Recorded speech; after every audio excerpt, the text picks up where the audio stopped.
Hrám Brookhaven. Jasné, že milujem Brookhaven, lebo som dievča. Hrám Brookhaven. Jasne, že neznášam tú hru, keď som chlapec.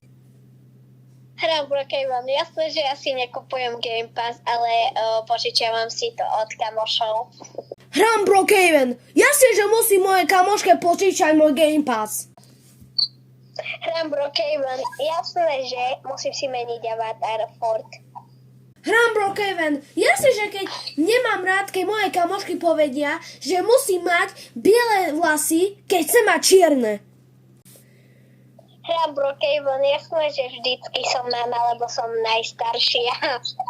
Hrám Brookhaven. Jasne, že moje kamošky nemajú radi, keď vyzerám ako toast.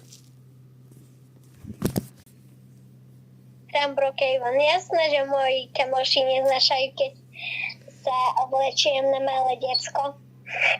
Hrám Brookhaven. Jasne, že nemám rád, keď takto na mňa sa hneva.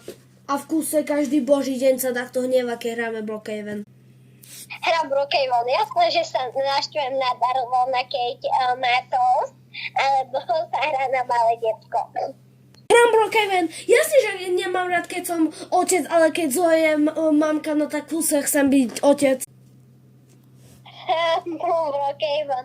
Jasné, že vždycky ma baví, keď ja rozhodujem, že čo som a oni, jak sa volajú. Hrám Brookhaven. Jasne, že keď ja nemám na to tričko, dievčatá musia rozhodnúť.